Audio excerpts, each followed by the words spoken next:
Thank you, Arunji. First of all, greetings to all the participants.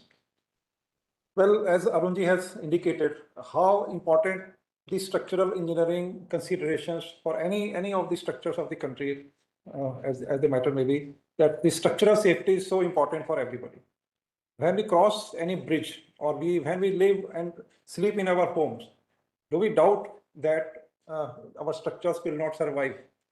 We have full confidence and faith that whatever built environment we are using, it will be good enough for us and it will give us complete safety. As we consider that the basic needs, in the basic needs, shelter is the most important aspect of the survival or the safety. So this safe shelter comes with the good engineering, good structural designing, and I would say good execution in all respects. I will be discussing more on the structural concepts. Here, I'm not going to teach the structural engineering subject, what we learn in our engineering colleges. Here, there is no mathematics. It will be only the concepts that we will be discussing, because it is very important to learn the basic mistakes we do and how we can avoid these simple ignorances so that we do correcting whatever is required. So with this, I take my presentation.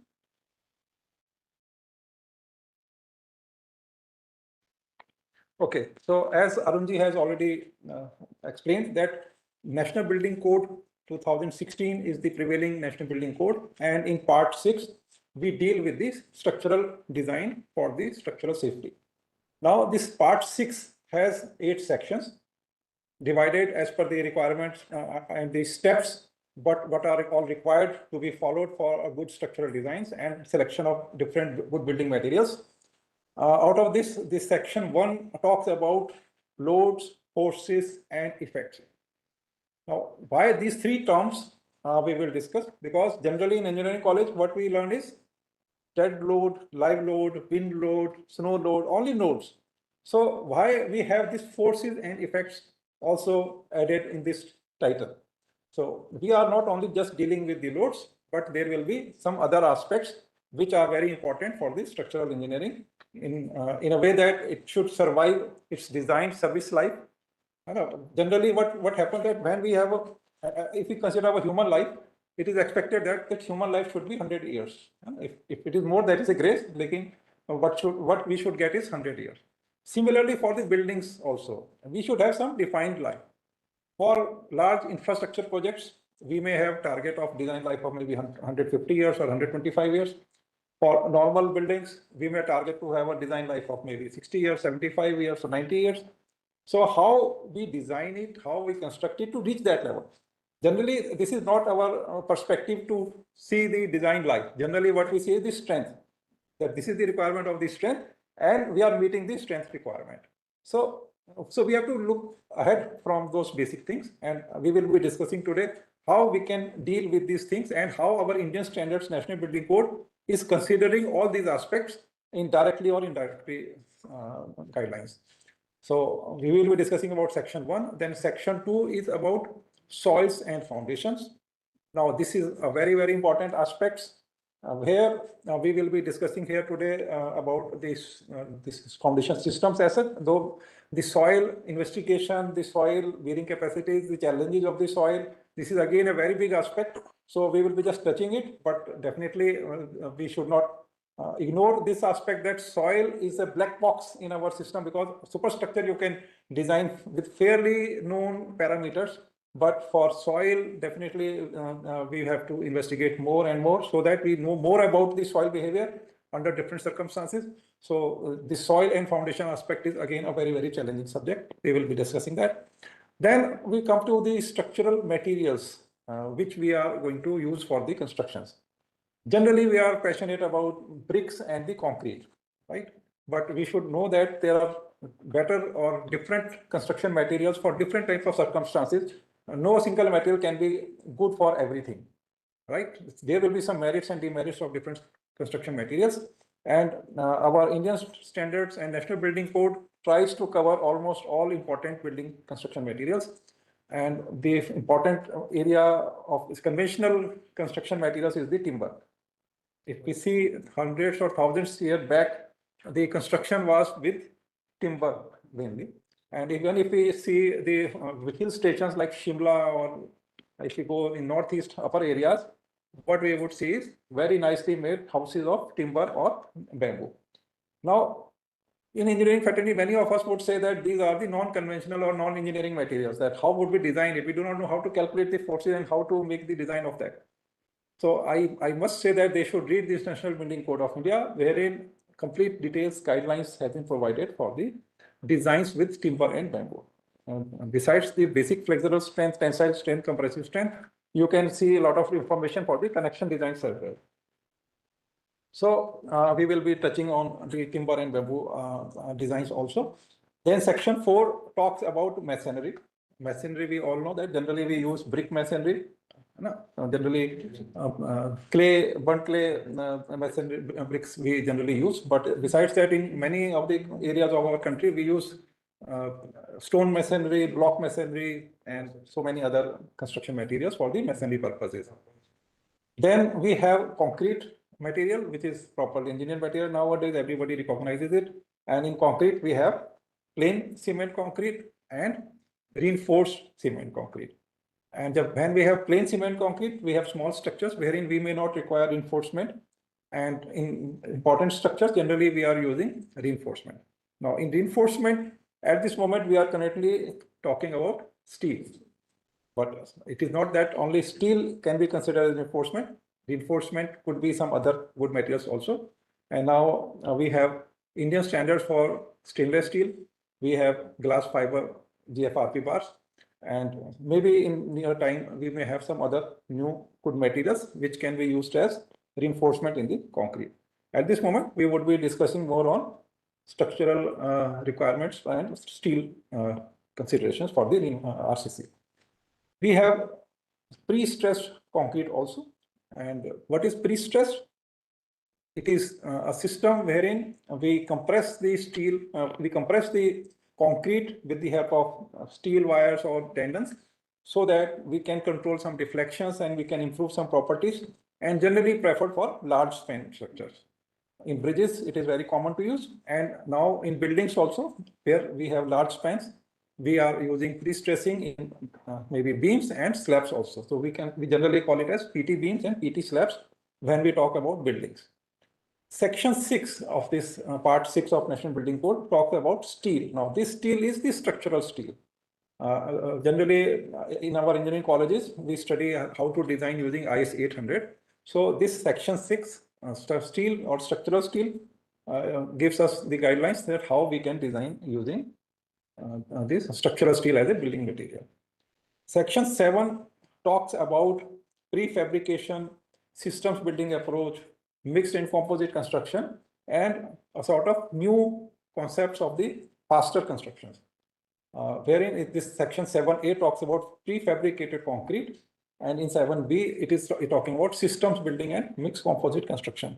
The idea is that we should use newly developed techniques for faster constructions, modular constructions, and in that area, prefabrication is a faster way of construction, and National Building Code covers this kind of construction activities as well. Coming next is section 8, which is glass and glazing, which was the chapter added in 2016 first time. Earlier, the glass was part of small windows and small, you can say, parapets or some kind of railing systems it was being used, but gradually glass has gained more importance and popularity for large scale facade systems as well. So as the use of glass was increased, the structural safety was also to be ensured, because the glass has very different properties. It is brittle and can allow very less strain. So special structural requirements, structural detailed design requirements were required. So this section 8 was developed, which covers the complete detailed guidelines of using glass or glazing as a structural elements for the buildings or any other structures. Now, coming to the load forces and effects, section 1 part of this part 6. In this, generally, we consider about different types of loads. So the NBC guides us about different loads that we have to consider. IS 875 as such gives us proper guidelines about how to take the different loads and effects into the design calculations. as our current way of structural design is the force-based design and prescriptive nature, so we have to calculate everything based on the what available codal guidance of loads. IS 875 Part 1 is about dead load, or it is basically giving the densities of different materials so that we can calculate what would be the dead load on the structures, or maybe sometimes self-weight of the permanent structure. Part 2 is the imposed load. IS 875 Part 2 guides us that for a kind of building which may have different areas and different applications, a building may be a simply dwelling building, a building may be an office building, it may be an industrial building, it may be a hotel building, it may have different special requirements, it may have large kitchens, it may have large libraries. So for different functional uses, there will be difference of loads, which will be the imposed loads. So IS 875 Part 2 guides us that for a given proposed building, what kind of imposed loads we need to consider. Suppose it's a library building, stacking is there, so the loads will be higher. If it's normal residential building, the live loads may be lesser. And if it's an industrial building, the loads may still be very high. So this code guides us for different, so for a small building, all the floor loads have to be considered fully active. But in multi-storied buildings, we may have some kind of live load reduction also when we design the columns and the foundations. But for the floor design, for a particular floor design, we have to consider the complete value as given in the code to be considered as imposed load. So in a building, it is not just the dead load is the self-weight. There are so many other dead loads which are part of the building design. In engineering colleges, generally we consider the self-weight as the only dead load, but you see the many finishing loads, flooring loads, and sometimes some other special loads are there, some hanging, you have some MEP ducts, you can have some fire pipes, fire safety, hydrant lines, and so many other things which are permanently attached to the building. And for that also you have to consider them as a dead load, or sometimes it is a kind of superimposed dead load. And for live load or the imposed load, we have clear guidelines in Part 2. And then we come to wind loads. There are many areas in our country where we face big high wind speeds and storms like cyclones and so many things. So all these forces have very, very disastrous impact on the building sometimes. In Odisha, in eastern coast of the country, every year we see a lot of storms which destroy a lot of property. So we have to see that we design safe in terms of wind safety also. So Part 3 of IS 875 provides us the detailed guidelines, and this is all covered in National Building Code also, that what should be the basic wind speed to be considered in different parts of the country, and how we have to calculate the applicable wind forces. So Part 3 talks about that. In some part of our country, there is snowfall, especially in Himalayan regions. And for that area also, we have to calculate the wind impact of snow into the buildings.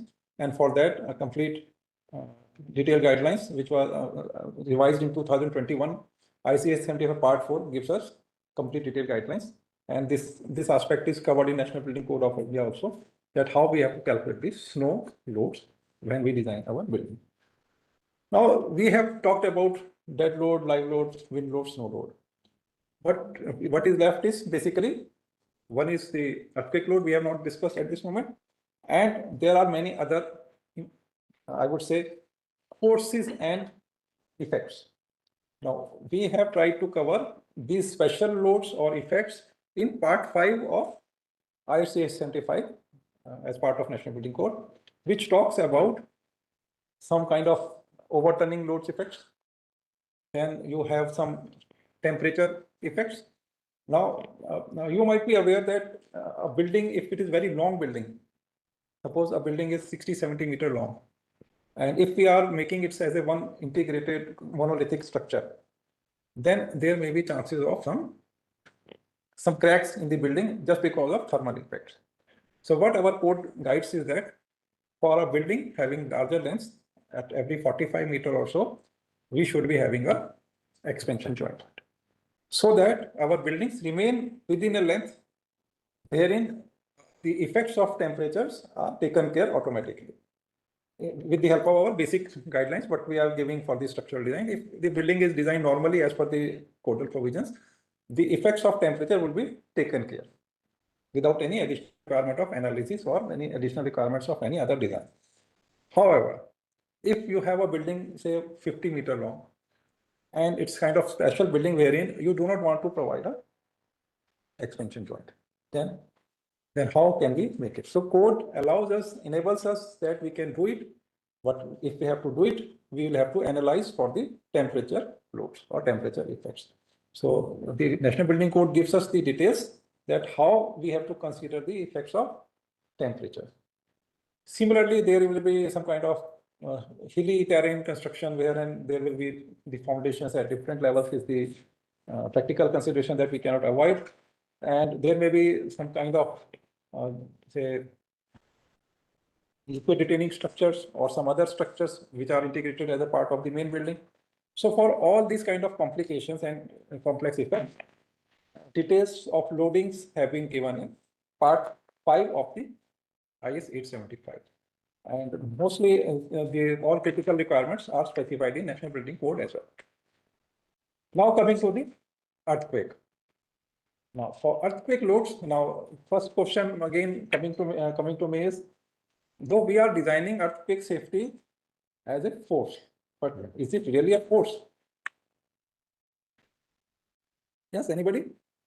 Is it really a force? Wind is a force, we can see that because wind pressure will be there and it will exert some force on the building, and that we have to take care. But when we talk about earthquake is because of the ground motion, and it is the inertia. It is the inertia which creates the force into the building. So if two buildings will just same in geometry, but one building has lightweight material, other building has heavyweight material. So what would be the force differentiation? The lighter building will have lesser force, heavier building will have more force. So it is an effect, and based on the building configuration, geometry, and the loads which are dead load, live load, all these aspects have to be taken care into the calculation of earthquake forces. And for that, IS 1893 gives us the details that how we have to calculate the earthquake forces. Now, this earthquake force code, earthquake design code IS 1893 has been in revision and recently published the IS 1893 code in a very different manner, because now the concept of earthquake force calculation is being changed. And this 1893 part 1, I think the code has been just recently gazette notified, and this part 1 would be talking about the general earthquake design considerations, and part 5 would be talking about the building earthquake forces calculations for the buildings. So these are the new developments which are going on. I'm trying to share whatever little I know about all these things. BIS will update you more because there are a lot of changes going on. Many standards are under revision, and in near time to come, there will be a lot of improvements in so many structural engineering aspects in all the domains. Now coming to the construction materials. Now, when we talk about materials, masonry comes first in our mind because masonry has been traditionally used. So in masonry, when we have to design safe buildings with the help of masonry, especially unreinforced masonry, IS 1905 gives us very good details, and our National Building Code 2016 covers all the details all the structural requirements in details for the masonry design. So IS 1905, I would suggest that every engineer should read once, because generally this standard is missing in our college curriculum. So 190, because in our urban, non-urban and rural areas, a lot of buildings which are not high-rise, maybe 1 or 2 story buildings, these are constructed with masonry structures, load-bearing constructions. And I would say that more than 50% constructions in our country has been with masonry, and our engineering colleges have not been teaching. So it is a very comprehensive, very excellent document for everyone to read, and one can easily understand the basic concepts of IS 1905 for masonry structure. It talks about your slenderness requirement, masonry brick strength requirements, your mortar selection, and opening requirements and all. So this is the good document if we have to design for the load bearing masonry construction. Now to make these masonry structures earthquake resistant, this IS 4326 guides with some special detailing that how can we make these load bearing constructions to be earthquake resistant. So a lot of bands are provided, strong bands. At this moment, we are talking about RCC bands at different levels. And probably a lot of research at IITs are going on with other sustainable materials as well. That how can we provide this earthquake resistance in the masonry simple low cost buildings with such sustainable materials at lower cost and having adequate requirement of performance. Coming to other course, this IS 10440 is about reinforced brick and RBC construction, reinforced brick concrete construction. Though this kind of concrete is now no more in practice in new construction, generally we are not using this kind of thing. But to understand the old buildings, understanding of this code will definitely help, because when we see 50, 60 years old buildings, many of the buildings, even in urban area, we find RBC constructions. In fact, recently also we have been given a task of an old building for the renovation and audit assessment.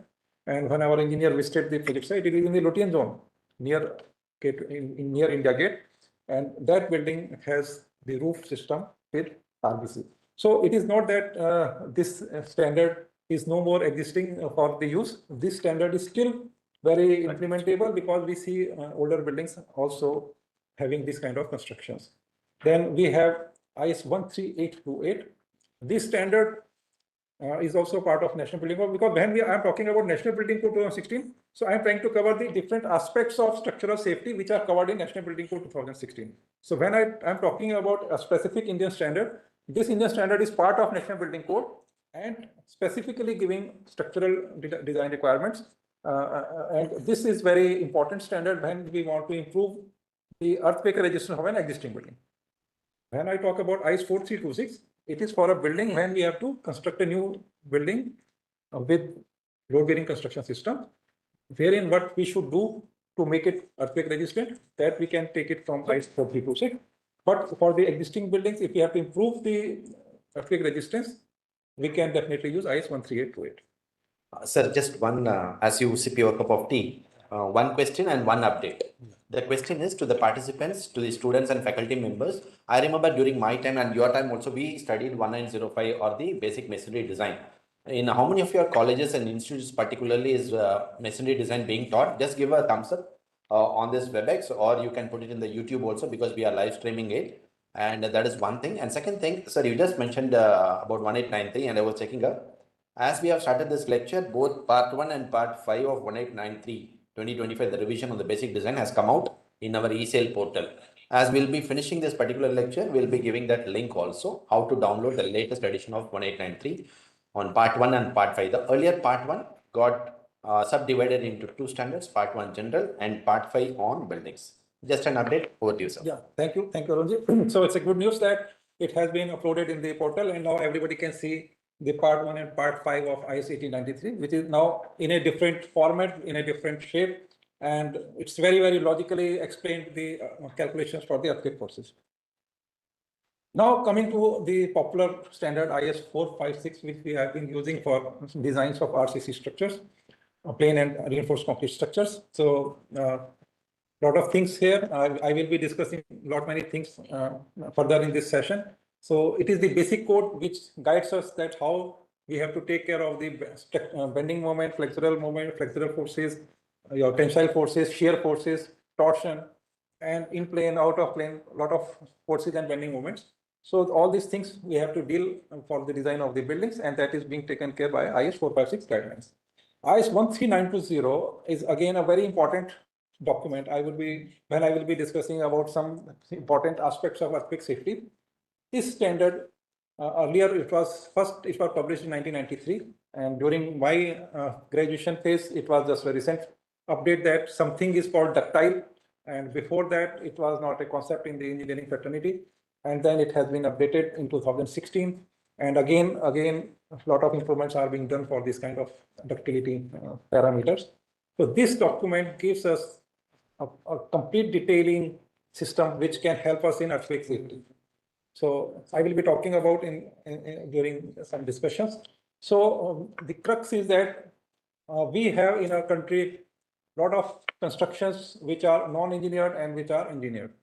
So which are non-engineered constructions? Which are the non-engineered constructions are those constructions which are not following the engineering principles, structural design parameters, and these are traditionally built based on the wisdom of your maybe artisans or whatever, whosoever is making, maybe sometimes we call them mason, Rajmistri or whatever. So it is up to them that they are deciding, and the building owner do not know how to construct, and they just give the work to the to some agency or some mason or some expert so-called who has no engineering knowledge, but they have learned it through their traditional construction practices from their fathers and forefathers. Now, these are non-engineered construction, and some people still believe that this is good enough for their small construction. But I would like to mention here that, of course, if there would have not been change in the construction systems, probably those non-engineered constructions could be accepted. But now everybody wants more space, so the thickness of the walls are getting reduced. People want larger space rooms, so spans are increasing.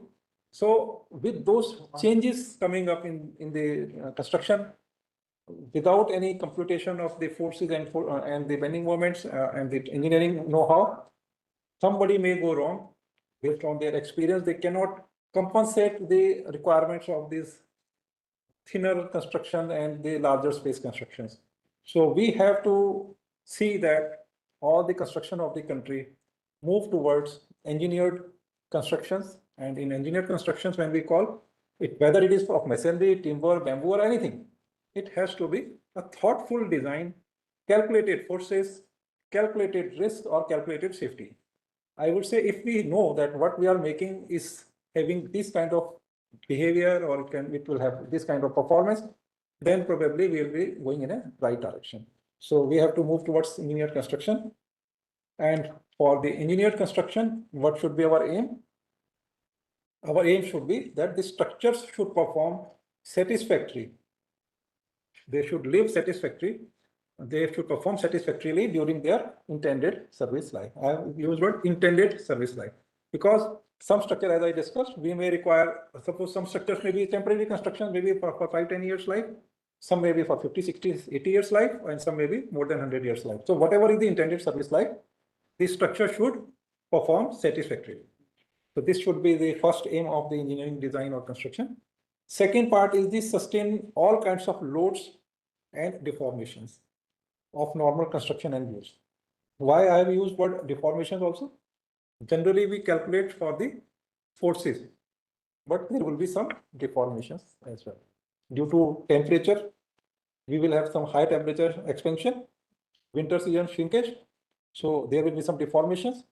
There will be some ground movements also.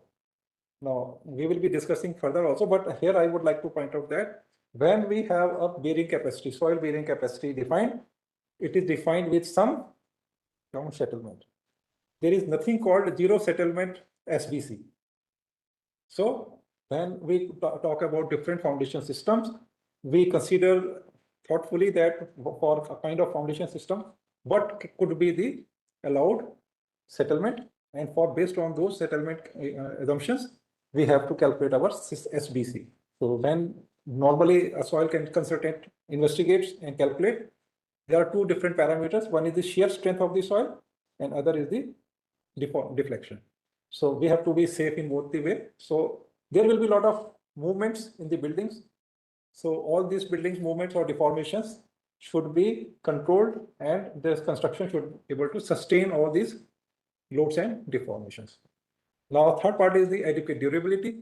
Now, if we have designed a building for say 60 years, and after 10 years of construction, every alternate years, if the building requires a lot of maintenance cost, huge work is to be undertaken for the building safety for a lot of maintenance purposes, even then the purpose is not fulfilled. The engineer construction should have a system wherein the maintenance cost should be minimal. It should perform good during its intended service life, and Of course, periodic maintenance is required for everything. So periodic maintenance will be required, but it should be able to have given adequate durability in the design. Then last but not the least, it should have resistance to effects of misuse and fire. Now, when I say misuse, it is not the intended misuse, but the unintended misuse. Like during construction, you have put some material on the structural floor slab that some construction, some brick lot is made to put on the structural slab. And that is not as per your structural design live load, because when you have calculated the live load, it was the live load during the usage of construction of the building. But the building is under construction, and during construction itself, sometimes in some part of the building, there may be some higher loads than the design loads. Similarly, even during usage of the building, suppose a building has been made for certain purposes and some stacking is done. Suppose it is a residential building, but some storeroom has been created within and some clothes are put, and the design load may go maybe 5% additional than the design load. So it should be able to absorb all these kind of variations or misuses. And of course, the safety from the fire is very, very important. When we use the calculations, we design the forces for earthquake, wind, dead load, live load, so many things. But fire is an incident or accident which can happen, and we should have our building materials and designs to take care of this fire safety as well. Though utmost importance is being given for the fire safety designs, that there should not be fire at all, whether it is electrical electrical installations or maybe some fire safety equipments we are providing in the buildings. All these things are there, but still, if there is a fire for small time, it should not badly affect the building as such. So building is for 100 years life or maybe 80 years life, and a small fire of half an hour or 1 hour should not affect the balance life of the building. So that is the intention, and that should be taken care during the structural design as well. Sir, if I can ask you a question here. Yeah. There are reported incidents of fire in some building, be it residential or in commercial building. What is the actual procedure that we permit the continued occupancy after that fire incident? Is it simply the firefighting and replacement of any electrical, or what is that which should be done? No, it's a very, very important question you have asked, Arunji. Generally, what happens that after the fire, generally we see a lot of dark smoke is there in the room. And then after the firefighting, people just clean the room and change the electrical installations and start using the building as such that nothing has happened. But I would like to mention here that because of the fire, what happens is that if the fire has been strong enough that it has given heat to the RCC elements, maybe columns or maybe slabs or maybe beams, this heat, if has given a higher temperature to the RCC elements, it can reduce the strength of these structural elements to a greater extent. Like it can badly affect the concrete strength also, as well as it can affect the strength of the reinforcement steel inside. Because nowadays what we are using is the steel of higher grade, say maybe 500 grade or 550 grade. And if this kind of steel goes at a temperature, say more than 400 degrees centigrade or 500 degrees centigrade, and then when it cools down, the strength of this bar may not be the same. It can go down by 10 to 20%. And sometimes in the exposure of higher temperatures, the strength may go down to a level of maybe 30-40%. So overall strength of the overall load carrying capacity of the structural members can go down. And I would suggest for any fire incidents, after the incident, there should be some structural audit. It should check the RCC elements surface, that what would have been the impact of this fire. And only after assuring that the structural elements are adequate enough to use it as per the required function, we should go ahead. Otherwise, all the required strengthening, because sometimes this strengthening may not cost much, but can add a lot of value to your life of the building and the safety. So based on the structural assessment, if required strengthening or some measures are required, one should do it, and then one should go for using the building. Okay, thank you, sir. So now coming to the wind zonation map of India, we have divided our country into these 6 wind zonations, wherein you would see this, some areas are, especially red areas, are the very high wind zones areas. So this red or pink areas or the east coast specifically, if you see, undergoes periodic, every year we get some windstorms or cyclones or something like this. So based on the past recorded data of wind speeds, this zonation map has been prepared and it gives the basic wind speed.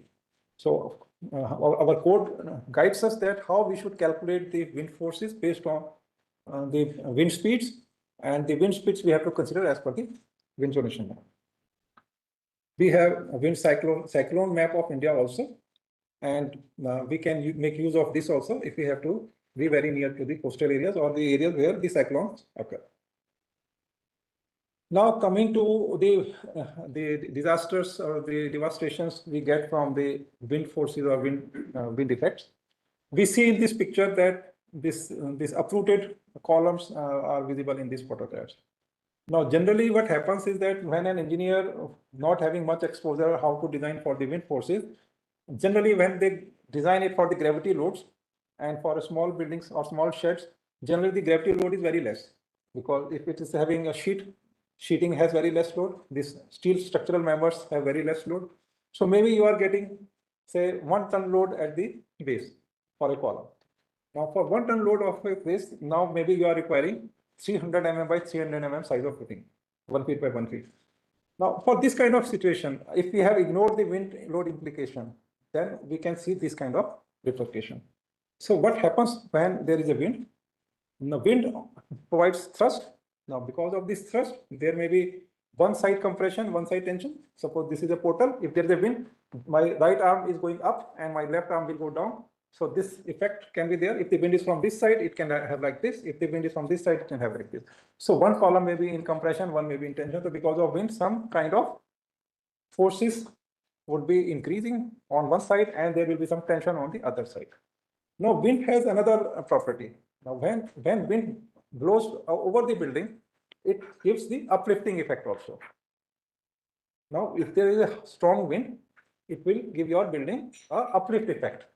And because of this uplift, suppose if there is an uplift force of more than 1 ton per column, and your gravity force was only 1 ton per column, then you will see this kind of picture, then your system will be completely uprooted. So we have to avoid this kind of scenarios. We have to simply check all the buildings for the wind forces as well. It is not that in our colleges, if we have seen dead load and wind load and that is good enough. No. For earthquake experts, earthquake engineering experts, they would say that earthquake is the must. And I would say all disastral forces we have to consider. It is not only dead load, wind load, earthquake load, snow load, temperature load, or maybe some other loads and effects would be there. So an engineer has to see the completeness of the forces that the building can have. Now you see this photograph. This is a simple portal frame system. And in our colleges, generally we learn to design how a portal has to be designed. Right? For the wind forces, for the dead and live loads, and we design the portal. And what is generally done is, suppose we have a portal at every 5 meters. So we take the design loads for 5 meters, design one portal and repeat. For many of our PV structures also, this practice has been in common, and in many countries, this practice is being followed.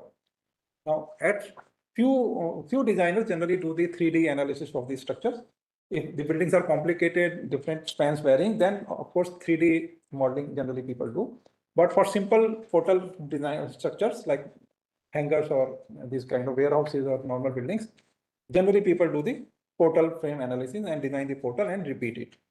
Now what happens is that our code and National Building Code suggests that in that case we have to provide some bracings at adequate distances, adequate spans, so that if the wind, because we have designed for this kind of wind, but if the wind comes from the orthogonal direction, longitudinal direction, then what would be the capacity of your structure? Because other direction, you have not tied the system in a proper way. There is no proper resistance for our structure to resist that orthogonal force. So we have to provide the bracing. Now in this structure, what we find is this bracing is missing. So engineer has done almost 99% work by doing everything. Just 1% missing work, which is the bracing he has not given, or maybe the designer would have given, but the execution person would have missed it, because I have seen in some of our projects wherein we have given in our drawing proper bracings, but in execution people just forget it and they try to cover it without bracing. So we have to ensure that some of you may be execution engineers, some of you may be design engineers. You must ensure that all the required bracings have to be provided. They play a very, very important role for the stability. Sir, on this, I have a question. Yeah. The codes and standards in the country, they want that particular structural design engineer who has made a bid for RCC or for steel element to go and verify on the site also periodically. How is it feasible, number one, and whether it is being practiced? And if it is not feasible, say a professional is sitting in one part of the country, say in Noida, and the project is happening somewhere in Bangalore. What are the ways and means to ensure that all these critical aspects are still addressed? Very, very great point. I have been trying to address this situation of actual practice, this professional practice to be corrected everywhere. At this moment, the current practice is, I would leave Maharashtra because Maharashtra may have something better arrangements, but in most of part of the countries, what we find is that structural engineer gives the design drawings and his role is over. The drawing goes to the execution team, and at the execution site, there is one engineer generally, or one or two engineers who may be at a learning level, they may be having lesser experiences than required, and they have to deal with the execution. Now, with that, the execution completely goes into the hand of the execution agency, the contracting agency. Now, again, the contracting agency do not have adequate skilled manpower to take care of the building requirements. So something is missing in this chain that is required for ensuring the compliances. So there is one aspect that you have told, that the structural design engineer should take the lead. The design agency should take the responsibility of periodic inspections and do the needful as per the site requirements. So this is the ideal condition. It is the wishful condition that we should do it, because if the designer has designed it, he knows what are the requirements and he can periodically go and check it. So in places like NCR, if the consultant is also in NCR and the project is in NCR, then people do it. In Maharashtra, Mumbai, I know that consultants do it, but I am not aware that many part of the countries whether they are doing or not. Now coming to the resolution, how to resolve this issue? Now, if the consultant cannot go and check periodically, then what should be the next option we should have? Now, next option we should have is the project management consultants approach. For the projects, we should have some consultants who should have the responsibility of the correct execution. Now, they should be made accountable for the correct execution as per the structural drawings. And if they find any lacuna or any error or any problem with the structural drawings, they should communicate back to the structural engineers and check it, verify it. Sometimes they may be right, sometimes they may not be right. If the drawings are correct, then they can go it. And if they have any doubt, they should come back to the structural engineer and they can always discuss that, look, our site conditions are not matching to your drawings. So please ensure or please recheck whether we should go ahead or not. So that kind of accountability, responsibility of the project management consultants can further encourage to go for a good quality and safe constructions. Now, suppose for a project, if the project management consultants are not adequately available or competent enough or something like that, then my wish is that all the structural design consultants should make an arm within their organization that can be called as inspection team. And that inspection team, in our organization, we have developed such team that wherever the client requests us that they do not have adequate PMCA support, they do not have any adequate engineering support from their side or contractor side, and they want a structural engineering firm or the firm to give support, this inspection team should be available to guide the project team, because sometimes in remote areas you may not get all these things. So consultants should be able to provide this support through their inspection teams. So we can have in our country these 2-3 models, maybe all available, or maybe 1 or 2 models may be strengthened for the implementation so that we get adequate safety. Thank you, sir. So we move ahead. Now we see this photograph wherein we see the structural frames are adequately safe, but the sheets have flown. Now this is also a scenario I have seen practically in my life. In Rajasthan, we had developed a big area and the construction was in progress itself. And though we were as a consultant visiting the project monthly basis or like that, in between, because it was under construction, so some people had put some sheets on their warehouses or the factories. and a strong wind came suddenly and without any warning, without any forecast, and it flew away a lot of sheets, and I would say that it was such an effect that the sheets which flew from one part of the building could reach almost half a kilometer away also, putting danger to a lot of other people who were on the roads, because this metallic sheet, heavy and very sharp edge sheet, when it was flying like a kite, it could harm so many other people also. So it's very risky thing. So what is the problem here? Why this kind of things happen? Now, what happens is that in the structural engineering, when we design, generally many structural engineers design for the portal system only. And they say that fix the sheet as per the requirement. Because sheet thickness and fixing details, etc., generally structural engineers were not considering as part of their scope. It is just the sheet and the contractor should fix it. But it's a structural element. So because we have in India, I have shown 6 different wind zones. So there may be different severity of the wind that the sheeting has to face. So the fixing detail, the anchors which are fixing, because earlier days there were J bolts, then other kind of fixing systems have come, magic screws are there. So how to fix it? That it should not give your water leakages inside, so it has to be fixed from the ridges.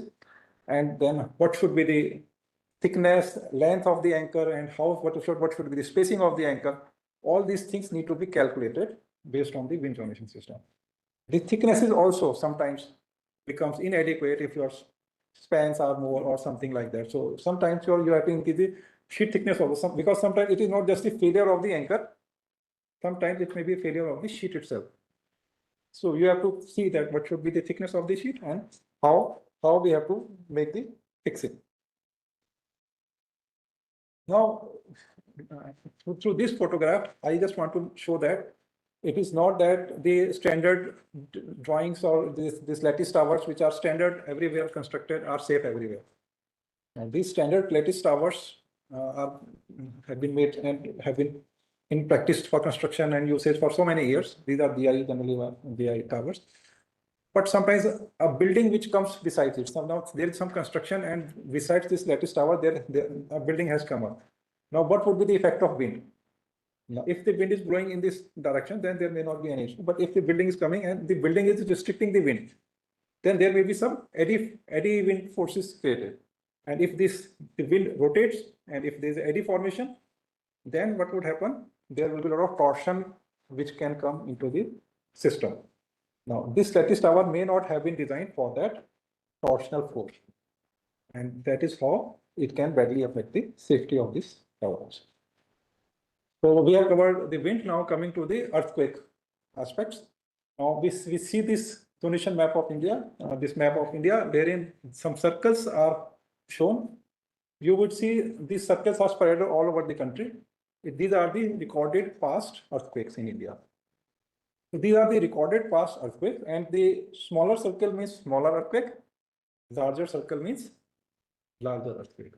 So you see in the Himalayan band, there are so many earthquakes, and many big larger earthquake also. But in the other part also, country's other part also, a lot of big earthquakes have happened in the past. So we have to design the buildings for the proper earthquake safety. Now, if we see this building, what we are seeing is a small building with failure during the earthquake. These are the photographs of the Bhuj earthquake. Now, what we want to learn from this photograph is, because you would have learned the concept of soft story or weak story. When we have stilt floors, sometimes we have soft story. It is not that all stilt floors would have soft story. Stilt floors have tendency to have soft story. Soft story means your stiffness difference, the upper floor stiffness and the lower floor stiffness difference is large. So based on the stiffness differences, the building oscillation may vary.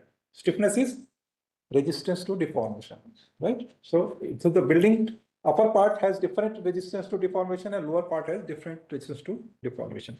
So what would happen during an earthquake? Now earth is shaking, and now building will also try to shake as per their stiffness with that earthquake force. And within the building, if there is stiffness variation, then what happens is that some part of the building oscillates in a different manner, and the other part of the building can oscillate in a different frequency or different time period. So what happens then? Suppose the lower part is going this way and upper part is going this way. This can happen because they are oscillating, not in sync. There is no synchronization of the complete building because the stiffness is a variation. So lower part going left and upper part is going right. Then what would happen? It will be shear force or a tearing force. When we use scissor or knife, what we do? We have a tearing force which gives us the result. So in the buildings itself, we can have experiencing of this kind of forces. Lower portion going other direction, upper portion going other direction, and this is the situation what we see in this building. So how to avoid this kind of thing? National Building Code and our IS 1893 guides us that there should be no such soft stories created in the building. Earlier, some engineers were having the approach that let us strengthen it. If we have soft story, let us make the soft story strong. How much strong? Say 2.5 times strong. But it was tested and verified that even 2.5 times stronger system may not work. So ultimately, the opinion has been framed that we should not have soft story at all. Right?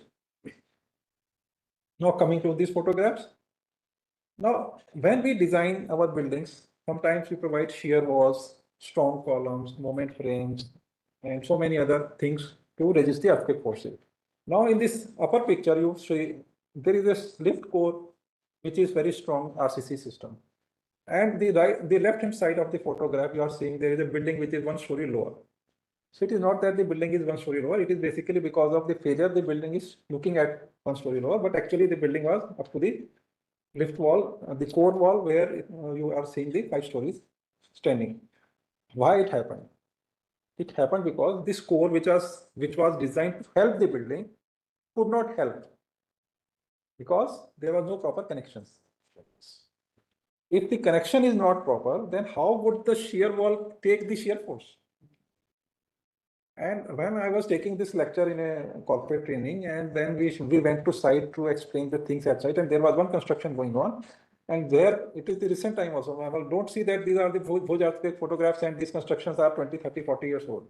No, I'm telling you 1 year back experience. And when we went with the participants to this site, and I just told them that you just check the reinforcement, how it is going into the shear walls and how proper connection, whether it is being done or not. And they all were surprised that the reinforcement of the slab or adjacent structure was just touching the shear wall. Hardly 100 mm inside the shear wall. And it was just, there is no bend, there is no anchorage, there is nothing, no proper reinforcement. It was going like this. And in some portions, concreting was already done, and in other parts, the concreting was being done. So you see that, whether, I do not know, it is the ignorance of the designer or the construction team. But if this would happen, then what will happen during earthquake? This will simply come out. Because there is no proper anchorage, the force will not be transferred to the shear wall. And when it will simply come out, how this strong element will help. Right? So this is the thing we need to learn and we need to implement. Similarly, coming to this bottom picture, now it is again a very good learning for all of us. And I would suggest that there should be some mechanism where we can avoid RCC water tanks over the mumty. Now you see the photograph, there is a staircase and there is a staircase mumty, right? Roof mumty. And then over that, there is a water tank. Now what happens actually? Well, I would say that we have put a bomb on the escape route. If there is an emergency, from where people will try to come out? From the staircase only. And if the staircase is not safe, then what would happen? We have put a RCC water tank over the mumty. Now, this mumty is supported by 4 or 5 or 6 columns of these staircases. So building stiffness up to the terrace is different. And the 4 or 5, 6 columns which are going up to support the mumty, the stiffness changes. And over that, you have a very big lump mass. Now, what would happen when there will be an earthquake? When the ground will shake, the whole building may be probably shaking in one mode, and the mumty in probably the other mode. And then, in case of earthquake, when people would try to escape from the staircase, this kind of failure if happens, then the purpose is defeated. Some people say that for small buildings, there is no risk of the earthquake. But I'm showing you the true pictures that even a small building, the government building, railway station building, if the structural systems are not proper, if the construction is not good, if the design is not proper, then anything can happen, even for the smaller buildings. Similarly, for other buildings as well, we can see these kind of images, which are eye openers for all of us, that when we do not make proper connections, when we do not take care of the earthquake forces, or when we do not take care of the other forces as well, where I was telling you about, there will be some deformations, there will be some kind of aging effects also goes into the building, and if you are not maintaining it properly, then the building deficiencies can result in a lot of challenges. Some people say that the regular buildings, small buildings, do not have any risk. Now, this is a very small octagonal, or I would say circular type of building, which is supporting on a very regular system. Now, this building has also failed in earthquake. Now, there is a clear-cut indication why it has failed, and this is a very special photograph which can teach us a lot of lessons. What we do at site, sometimes we apply our mind and do something which is not given in the drawing. Sometimes we say that we have strengthened the system better. We have made more robust. We have put some additional connections. And now you see, it is very well clear from this photograph that because of this staircase, which is holding this structure, this regular structure, because staircase is an external element, it's holding this structure at one location. Now, when there is an earthquake, now you have folded something like this. So this is a box, I have folded it like this. And if there is an earthquake, it will shake like this. So this farthest part will have a lot of amplification. If this would have not been there fixing, then it could have movement like this. But because we have fixed it from somewhere, so it has moved like this. So this correction of the staircase has not helped, but has made this building fail during the earthquake. So we have to be, we need to imagine in our mind that how the building would have its deflections or deformations when there will be an earthquake. And the earthquake force can come from in any direction to any phase. So as we could see, as Arunji has shown in the beginning also, there was one photograph wherein we could see one building failing and other surviving. Similarly, this photograph also gave us that picture of clarity that if we make good buildings would survive. If we will not make or design good buildings, the buildings cannot survive or would have to be failed. So at same location, one building has failed like pack of cards, and the other buildings are surviving without any damage. So it is who is creating? We all engineers. We all engineers are responsible for failure as well as good performance. If we are not doing good work, we would see what is in the left side, and if we will do good thing, we will create something for the country which is on the right side. So the moral of the story, you mean, is read the Indian standards and read the building codes and do your design and your site work and execution also as per the Indian standard. Thank you, sir. So quickly, another 5 minutes, I will try to take some more points. So ultimately, we have to be competent enough to do a good thing. For that, we should have good attitude, skills, and knowledge. So this BIS has been continuously striving to put more knowledge, skills for the participants, and you participants should have the attitude to learn and implement. So if you would implement all these skills and knowledge, then definitely we will be in a safer hands. I would now quickly take you through some slides which are part of my presentation, but will not discuss much, but would be helpful for you to have some insight about these things. So for good engineering development, we should have a holistic approach of having good design, selection of site, concrete technology, or whatever system of structural designs we are having, drainage, waterproofing, inspection, maintenance, all these things have to be there. Earthquakes, we have discussed a bit. This is the earthquake zoning map. Our country is having zone 2, 3, 4, and 5. And the recently revised code, which is just a few weeks, maybe last week only, it has been gazette notified. It has added zone 6 also. So we would be now having zone 2, 3, 4, 5, and zone 6. So these are the conditions of our earthquake. And I just discussed that heavier buildings will have larger earthquake force, lighter building would have lighter, because mass is also important because it is the force which is created because of your inertia and inertia is mass into acceleration. If you have larger mass, then you will have larger earthquake force. And if the earthquake is high, if the ground acceleration is high, then the force will be higher. So some slides are just to explain about this inertia process. This response reduction factor is the approach in the structural designs. So it is basically applicable for the structural designers. Would not take much time for that. So these are the things which are used for earthquake force calculations. Time period, natural time period of the building is important to understand. The code gives you the formulae to calculate the estimated natural fundamental time period, which can be used for the calculation of the force. I must tell you that at this moment we are designing based on the force system, but it may not be very far that we would be designing in with a different approach, wherein we will be not calculating based on the force, but would be calculating based on the deformation or deflection or performances.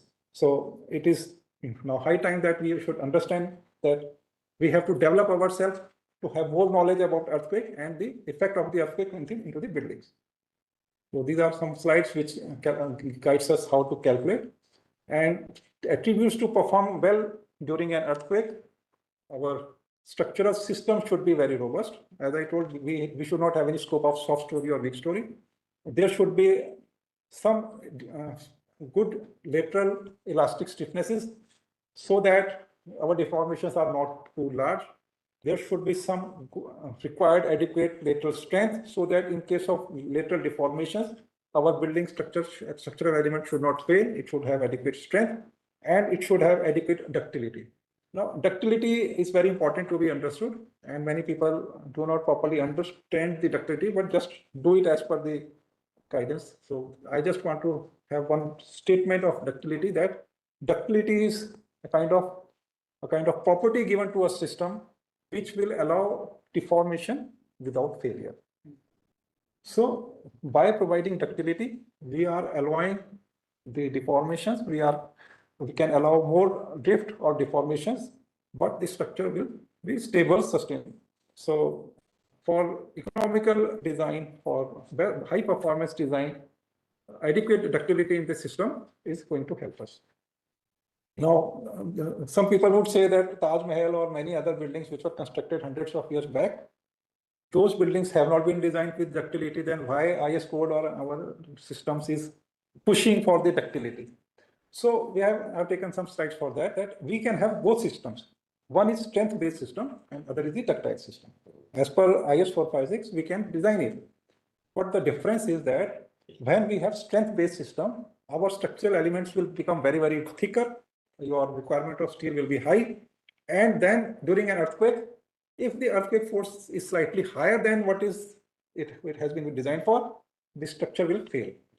But when we provide ductility allows a lot of deformation. And it saves a lot of money also in terms, because your structural element sizes reduces about. You have just provided your junctions to have a kind of excess of stresses also. Generally, when we do design in elastic zone, we restrict our stresses in the elastic zone only. But when we provide ductile detailing, our stresses can go beyond your linear action. It can go to the non-linear action. It can have some kind of deformation at the junctions, and some steel can yield. And because of the yielding of the steel, a lot of energy that has come from the earthquake can be absorbed, and your building can be saved from the failure. So there may be some connections which would get broken because there will be some yielding at some locations. Otherwise, building will be safe. So you are saving money as well as you are providing better safety. That is why we are insisting on ductility. So it will not take much time. These are some comparisons that how ductility can help.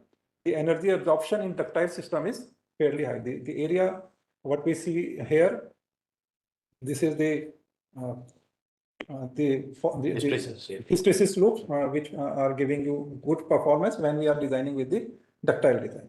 In case of non-ductile design, this hysteresis loop is not well defined and your structure can fail very quickly.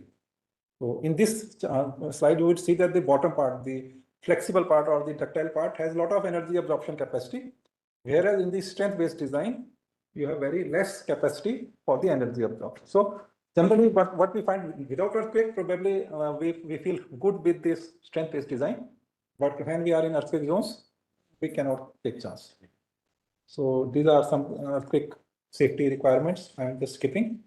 We have a special code for tall buildings, which is IS 16700, which gives us the structural system, the analysis part, the detailing part, all these special things which we are requiring for buildings having more than 50-meter height. These are covered in IS 16700, and this is also very important when we go taller. And these are the special requirements, ductility. Now coming to the hazard map of India, wherein we have floods also to be considered during the designs. So how to take care of the flood? We see this kind of images in our televisions in the month of July, August, when there's heavy rainfall and many areas are under water. So for that, we have IS code also that, and we should have proper safety for the foundations, because what we see generally that the soil or earth below the foundation moves and the buildings come into the distress. So if we know that these are the flood prone areas, we have to take care of the foundation as well as superstructure. We have landslide areas in our country. We have very many hilly areas where our mountains are not strong enough to hold, and during rainy season some landslides also occur. So we need to create an environment where we do not enter into any development which is landslide zone. So if we see the risk of landslide, we should not just put any construction there. We should try to save people. Now you see this photograph. There is a city developed below a loose hilly area, and see what would happen if this hillock, you see one sign of already landslide of some past, but people have not learned from that. And if another big chunk comes into this civilization, this will become a civilization of the future, because then after hundreds of years, people will say that there was some civilization here. So we should not develop those areas which are risky. We see this kind of photograph. Now, these are some of the standards which take care of the timber-based structural designs. We have very, very great detailing and design requirements given in the IS codes. And timber, you see, these are the photographs taken by myself. These are some photographs from Japan. And they have very good buildings made of timber. And I must tell you that when we are talking about earthquake zone 5 and zone 6, which are very, very earthquake prone, high accelerations, very high risk of very high earthquake forces, we need to go for system where we have lightweight constructions. And in hilly areas, we get good timber and lightweight construction. Sustainability also is there, because if you are taking concrete from say 300, 400 kilometers to construct something like that, and if you are readily having good timber there, and these are earthquake safety purpose also, it is good. So you can go with this timber system. You can have multi-story building with timber design, right? And they are light in weight. These are very light in weight, have very good ductility as such also, because the wood is a very ductile material as such. Yeah. So we can give good connections to them and can create a very sustainable development in the high earthquake zones also. Now coming to the bamboo, yes, of course, in our national building code, the level of detailing we have in our country probably do not have any part of the world. For bamboo, though it is ignored part of our country for building materials, but it is the most sustainable and suitable material for some part of the country where the bamboos are in abundance, and we can make good use of those. Now you see this photograph wherein you can create good constructions with the help of bamboo. Right? You see some kind of restaurants, or sometimes people say that the life of the bamboo construction is not good enough. So there are a lot of research is going on wherein probably we will be getting very high durable life of bamboo construction.